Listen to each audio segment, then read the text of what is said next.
Oh, we know it's going to be an interesting day when a case arrives and this is not plastic. The whole thing has been covered in tape. I can already see how this video is going to go. Oh no, Claire. It's your least favorite thing in the world. Box within a box? Box within a box. And Claire actually saw another case from Xigmatek that looked like a record player. And she said to me, the first thing she was like, where does the air come from? And I think this case might have the same problem. Let's find out. But before that, here's a word from today's video sponsor.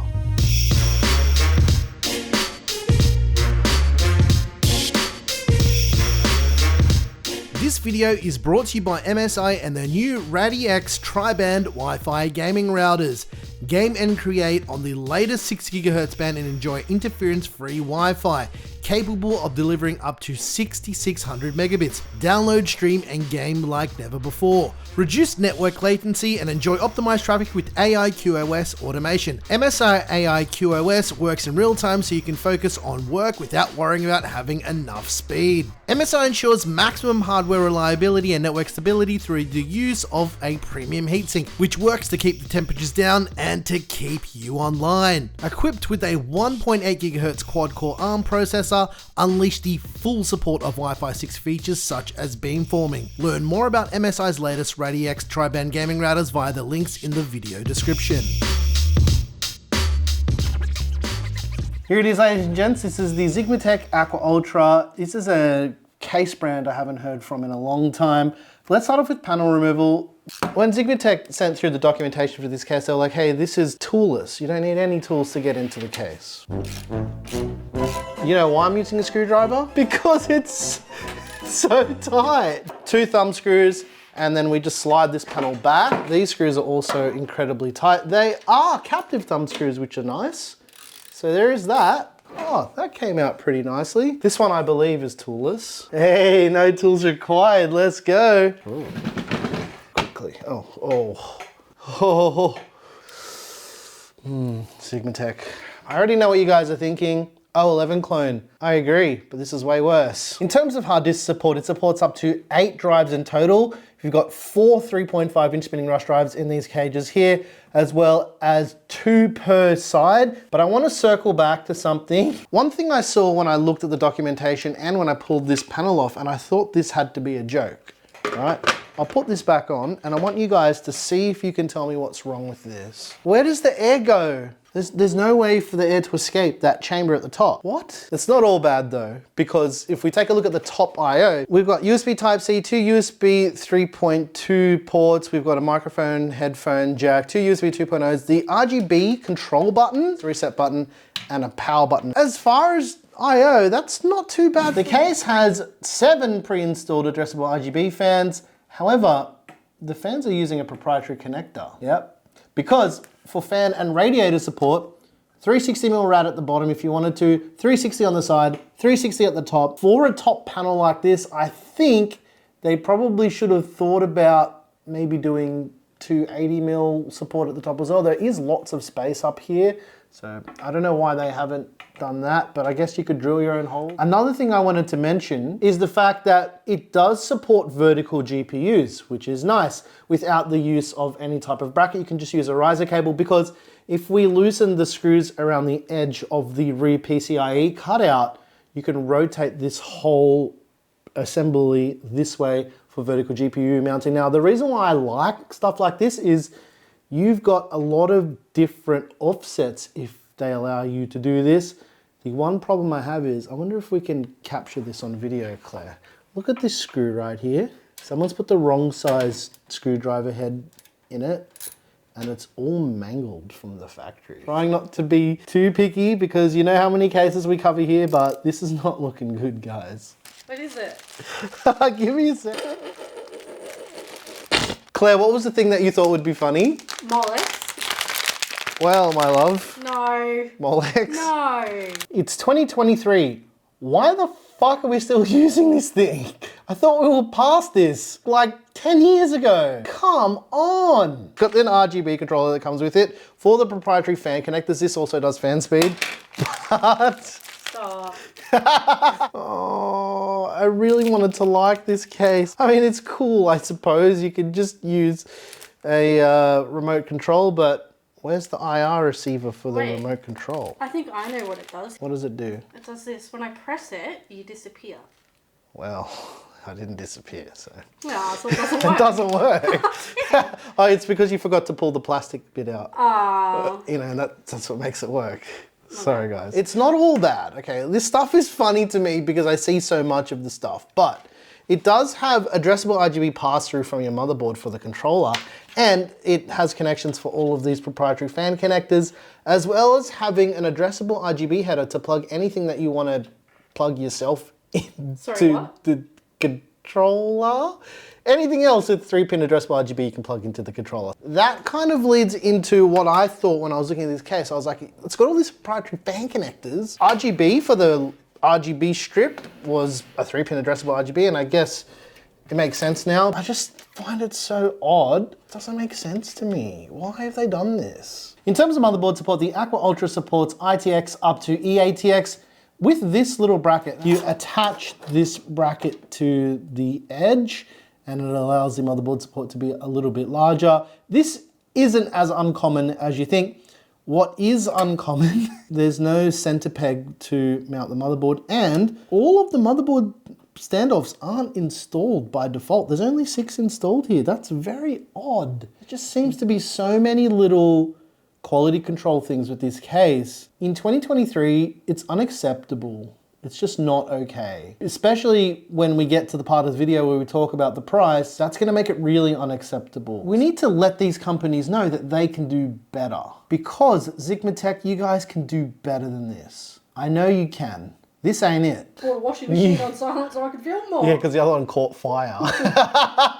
Are you recording that? Yeah. Because that's actually what happened. For power supply support, you're looking at 220 mils. For GPU support, you've got up to 430 mil. And yeah, here's the Gigabyte Aero RTX 4080, and it easily fits in here both horizontally and vertically. This is the most awkward angle that I've ever filmed anything at, but you guys get the idea, right? Look at that. Oh. Your fingers smell like cookies. I don't know why. Why? Like chocolate chip cookies. I wonder if this will come up on camera, but there's a paint chip here and there's rust underneath it. That is rust, it's rust, yes, that's a bit of rust. It's me filming, but there's a piece of rust. But there's other defects on the case that I found. If you grab the case and you turn it around, show me the front so I can show them this. There's a bit of scratching that looks like piss. What? Why? What? Oh! It's like they stuck the logo on and then they didn't like where it was at and then they put it further down. Claire, look at the panel gap. Just point your finger at that. Wow, that is so bad. Yeah, I mean, look, I get that. That's structural. Yeah. And that's actually a reason why I tell people never to remove the front glass panel on cases like this, but they made it very easily removable to the point where there's no tools. I might not be able to put the front panel on because look how bent that is now. It is very cooked. Yeah, these panel gaps are really, really bad. It's not great. Yeah, this is really not okay. Especially when you guys find out how much this thing's gonna cost. What is going on, Xigmatek? If you guys were gonna send us a sample for a case review, you should have at least checked that you sent us a good sample. Then maybe I would have had some redeeming things to say about it, but so far, I haven't even built in the thing and it's not looking promising, but I suppose I'm gonna stop talking about this case because there's just too many little random things that I keep finding. Let's do a build, let's test the thermals and find out if the Xigmatek Aqua Ultra is worth your hard-earned money. It's not.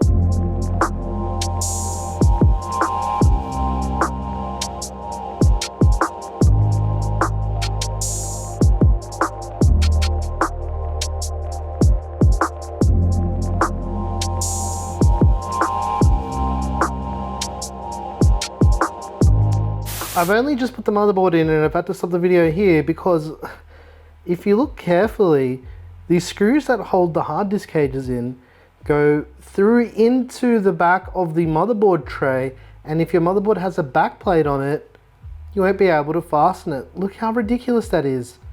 I don't understand how this stuff gets through quality control. I hope this comes up on video, but this is ridiculous. I have to loosen the hard disk cage to screw the motherboard in properly.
Let's take a look at the thermals of the Aqua Ultra. Yep, what you're seeing on your screen right now is you could probably fry an egg on the top glass of this case. This thing is not what Xigmatek said it was at all. This case isn't even close to what they claimed in their little product introduction that they sent us. Claire, can you read, let's go from the first point on the product intro thing. Screwless and toolless design. That's a lie. High performance airflow mesh vent panel. That makes no difference to the fact that the top panel is blocked off. High quality and better airflow top mesh vent panel. I don't know what they're talking about. There is no mesh panel. Support full-size high-end graphic cards, vertical installation. Well, the vertical thing works, but the problem is the case still isn't wide enough to make me feel okay about plugging in a 12-volt high power connector on a GPU like the 4090 that we used in this build here. Effective heat dissipation. That's a lie. And the reason why I'm being so critical of the Aqua Ultra is the fact that Xigmatek is trying to sell this thing.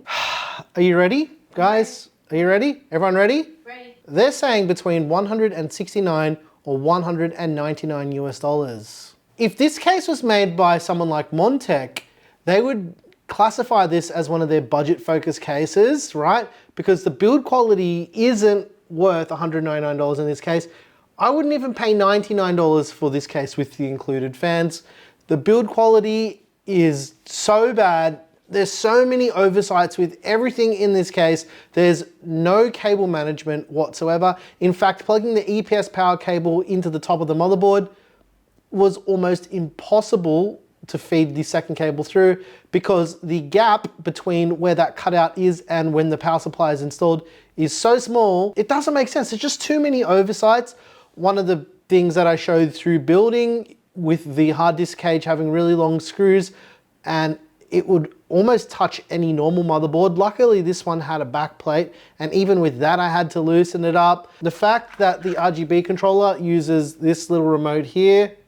Where's the IR blaster? It didn't work when I pointed at it. I checked the battery, didn't work. Something else I thought was very, very strange with the whole RGB setup and this proprietary connector malarkey was the fact that it's got 2 additional 3-pin 5-volt addressable RGB headers on the controller. That's actually pretty cool if you ask me, because it allows you to expand out your RGB.